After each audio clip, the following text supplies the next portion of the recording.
jump right into it. The Billy Lane comparison between the Harley-Davidson Knucklehead and the Harley-Davidson Big Twin Side Valve or Big Twin Flathead motorcycle from the 1930s and 1940s.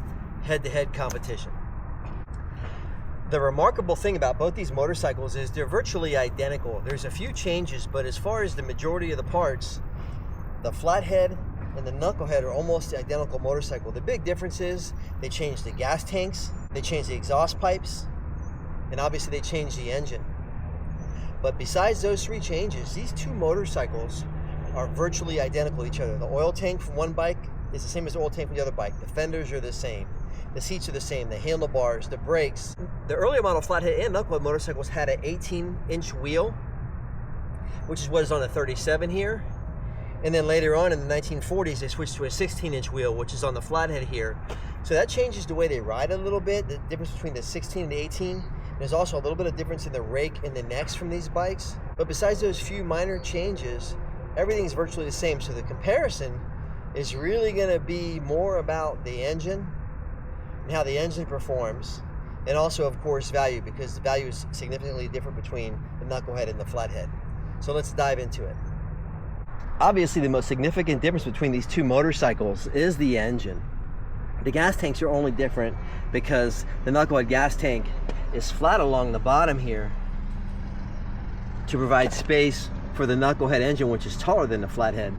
And on the Big Twin Flathead, you can see the tank is bulbous on the bottom and it's not flattened out because the engine is so much shorter. Note the space between the Flathead head and the frame here on the rear cylinder of this engine. And look at the space here between the Knucklehead and the frame. There's hardly any space at all. The Knucklehead is that much taller, but the frame dimensions are identical. What made the Knucklehead engine so important and so unique is that it was overhead valve. Prior to the Knucklehead coming out, basically all production motorcycles in the US were flathead or side valve. And only racing machines were using overhead valve technology. And overhead valve technology can increase horsepower by 50% or more, easily 30%. So that was the big deal about the Knucklehead, was instantly horsepower was increased. The 18-inch Kelsey Hayes rim was used on the Knucklehead from 1936 to 1940. And I believe in 1940 was the option to run with the 18s or the 16s. But after that, Harley-Davidson was running the 16-inch Kelsey Hayes steel rim with the balloon tire, which kind of gave you a lot more suspension to the motorcycle, but it also made it handle completely different. Now these rigid frames are interchangeable. In the sidecar loop there, you can bolt the sidecar from a 37 up to a sidecar to a 1945 or 1947. Everything was mechanically the same, even if the style was changed. But there was one minor difference, and this is a 1937, and it has 28-degree rake in the neck. And then rake changed to 29 degrees in 1938, I believe, or 1939, but by the 1940s, rake had gone to 30 degrees. But the increase in horsepower for the Harley-Davidson Knucklehead was really the big appeal to it. And also it was, you know, new technology, and people were pretty excited about that. The thing the Big Twin Side Valve Flathead had going for it was just torque and pure simplicity, and we'll talk more about that later in the video. But everything on these bikes is virtually interchangeable. This fender will bolt onto the Knucklehead. The seat will go on the Knucklehead. The handlebars and the forks will go onto the Knucklehead. The footboards, the primary, everything on this bike, the gearbox will go on the Knucklehead. And everything on the Knucklehead will go onto the Flathead. Everything's interchangeable. From 1936 to 1938, Harley-Davidson used this soldered-on snout. It's basically a soldered-on shroud that is soldered onto the rear fender. And that was the style that went through 1938. Then in 1939, Harley-Davidson adopted what was called the beehive taillight, and it kind of has a beehive shape and style to it. So that's what they used, and then later went to the tombstone taillight, which went all the way through the rigid frame panheads. Through 1939, Harley-Davidson used what was called the speedball decal, which is a decal that was applied to the side of the gas tank. Then in 1940, Harley-Davidson started using the metallic emblem or tank badge on the tank with trim, and that's what this is on this 1945 model. It's the same as it would have been on 1940. Okay, I'm going to attempt to do something here that I don't think I've ever seen anybody do. I'm going to try and kickstart both these motorcycles at the same time. I'm going to kickstart the 1937 Harley-Davidson Knucklehead and the 1945 Harley-Davidson U big twin flathead at the same time. So I already warmed them both up, so if that's going to bother you and make you want to call me a cheat, get lost. But they're both warm, but not hot. I can touch the heads on both of them. So they're warm, but not hot. I'm going to turn the keys on both of them and see if I can make this happen. So I'm going to find that rear cylinder compression stroke. That's what I need, because I'm going to have to take all my weight off the ground to do this. See, that one's already trying to fire on the front cylinder, and I got it back to the rear cylinder. Okay, here goes. I'm going to shoot this with no edit cut so that you know I'm not manipulating the video in any way. This is the real deal. Let me see what I can do here. I'm going to get my weight up off. Both my shoulders are jacked from my motorcycle accident, so this is going to be kind of hard for me. Let me give it a shot.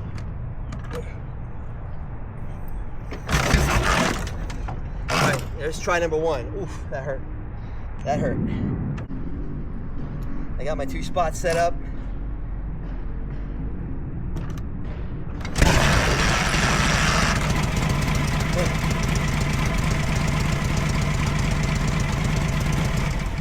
Knucklehead only.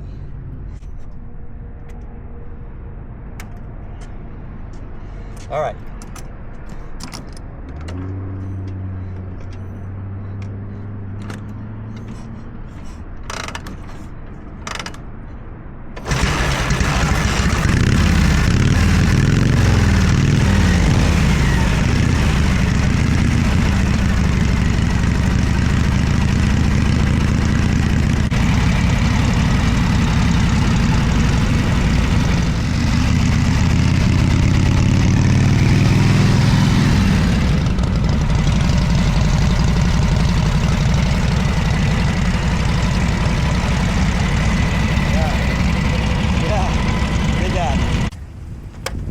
It's starting to rain, but we don't care.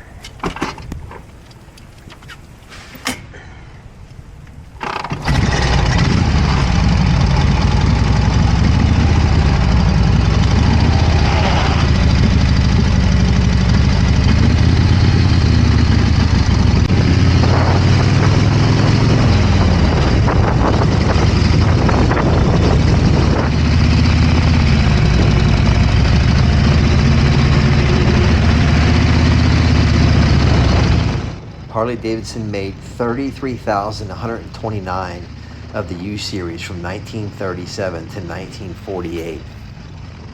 The low, medium, and high versions of the U-Series made 32, 34, and 37 horsepower respectively at around 4,100 RPM. The U model has a 4 1/4 inch stroke, and that's where the real difference in these engines is in the stroke. The Knucklehead has a 3 1/2 inch stroke, and the U has a 4 1/4 inch stroke, and that's why you feel all that torque when you ride it. And the RPMs don't climb as high, and the horsepower isn't as high, but the torque is what you feel when you ride a U model. The compression ratio on the particular model I'm riding here is 5.5 to 1. It's pretty low, but flatheads always have a low compression ratio, and they don't like high compression. The bike weighs in at about 560 pounds, and the top speed is estimated 80 miles an hour. I had this one going in the high 70s, so I was getting pretty close to the top performance on the motorcycle.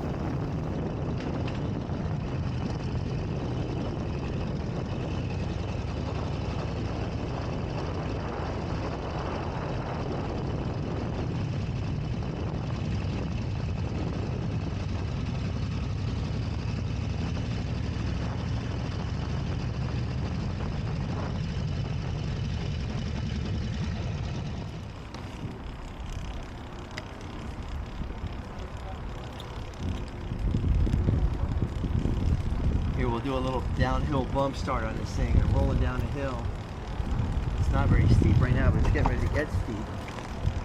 When it does, throw it in 3rd gear. In 3rd gear now, the ignition's on. The only problem is bump block.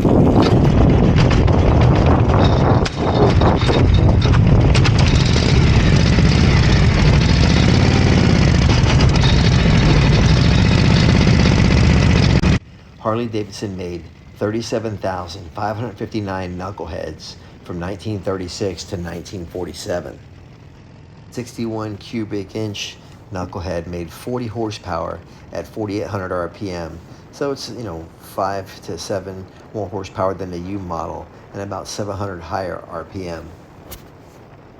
As I mentioned a moment ago, the stroke is considerably smaller on the Knucklehead than it is on the U model. The U model is 4¼ inch stroke and the Knucklehead is 3½ inch stroke.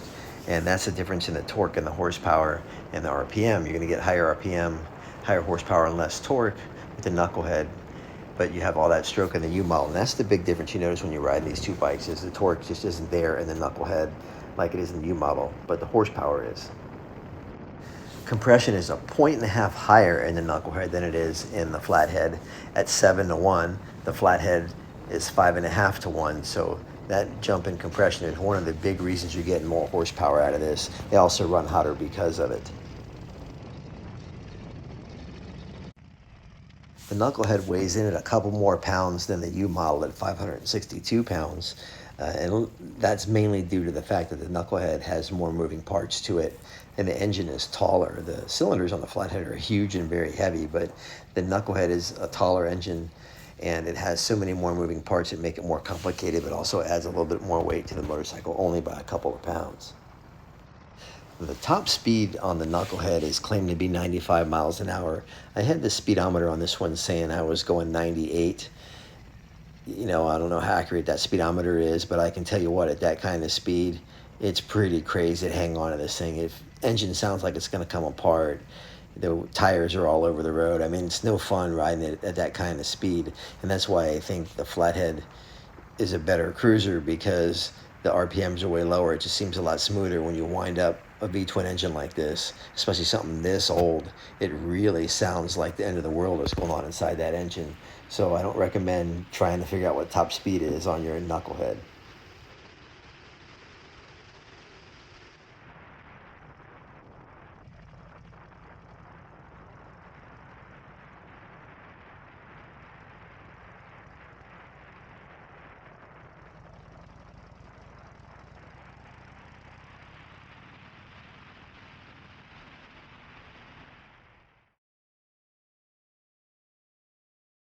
Let me give you my opinion on the comparison between the Harley-Davidson Knucklehead and the Harley-Davidson Big Twin Side Valve Flathead. They're very similar motorcycles. The biggest difference is the engine. Now I'm gonna say for the Knucklehead, that's a 37. So it's 28 degrees rake and it has 18-inch wheels. It's much more nimble in handling because of the tall, skinny wheels and the steeper rake, the 28 rake versus the 30-degree rake. You notice the difference right away. You notice right away the horsepower of the Knucklehead. I mean, it's undeniable that it makes more horsepower and it wants to accelerate harder. But the thing is once the Knucklehead gets up to speed, it seems like it's working very hard to maintain the speed. Now that's 61 cubic inches and this is 74. They also made the Flathead an 80 cubic inch and those are a whole other animal, but they accelerate much slower. So the 74 is probably a better comparison with the Harley 61. That being said, the 61 Knucklehead overhead valve accelerates really quickly. It gets up to speed. Then it seems like it's working very hard to maintain its speed. The Big Twin Side Valve Flathead, the 74 cubic inch U model Harley-Davidson, accelerates a little bit slower, but once it gets up to speed, it just stays there. And when you're climbing a hill, right away you notice the difference in the torque.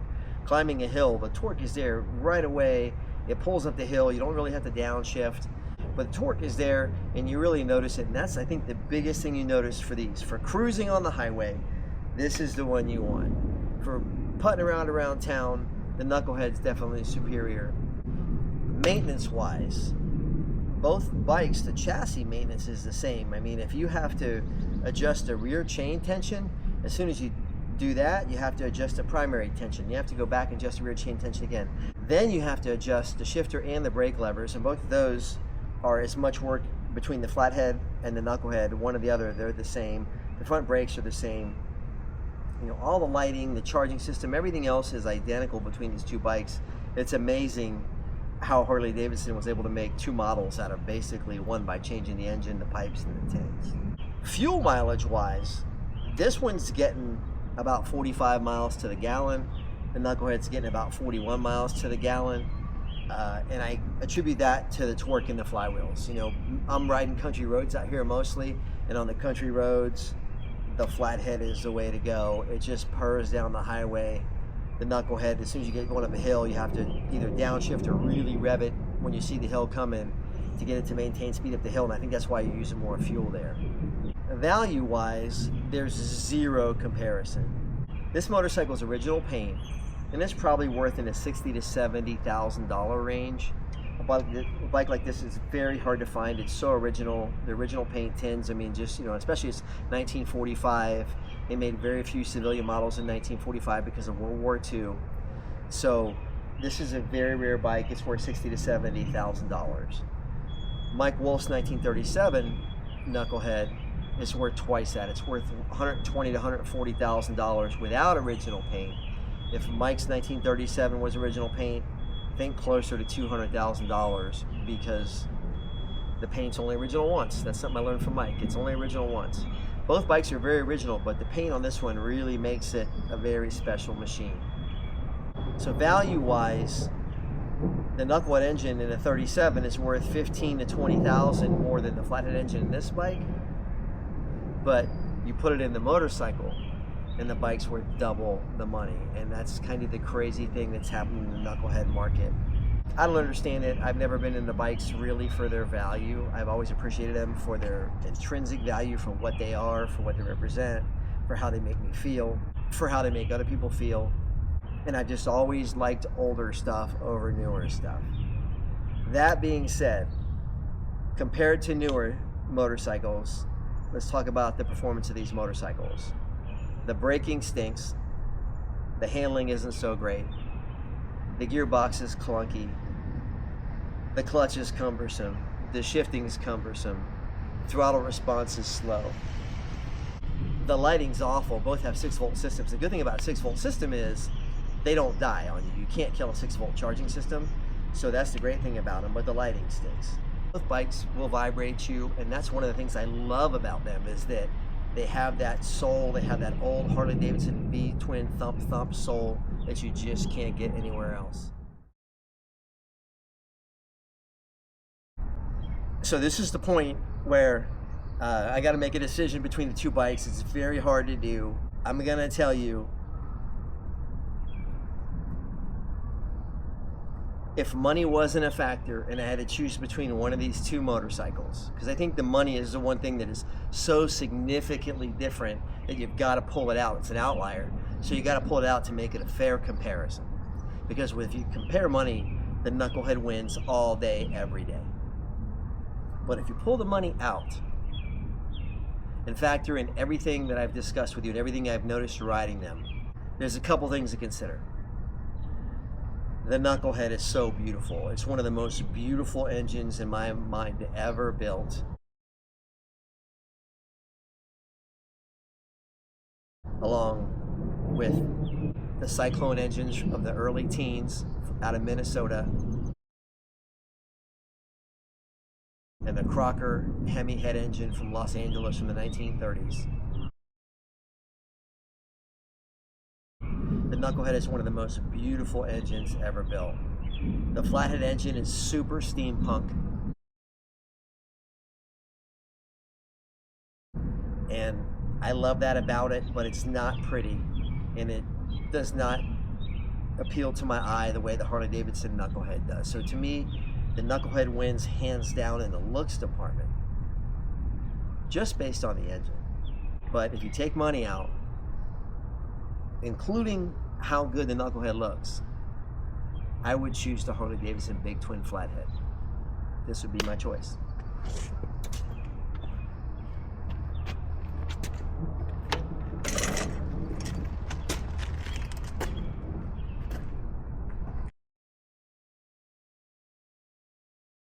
I had a 1948 Harley-Davidson UL that I brought back to the United States from Europe. It had been in Europe since the 50s. It was a really amazing motorcycle. It wasn't original like this. It was a bobber, and it was kind of Frankenstein together. But it was all original Harley-Davidson parts.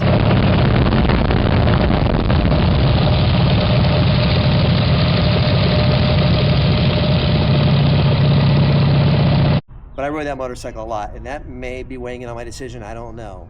But I can just tell you that the engine on these bikes is so low maintenance compared to the Knucklehead, and I'm such a rider, I ride every day.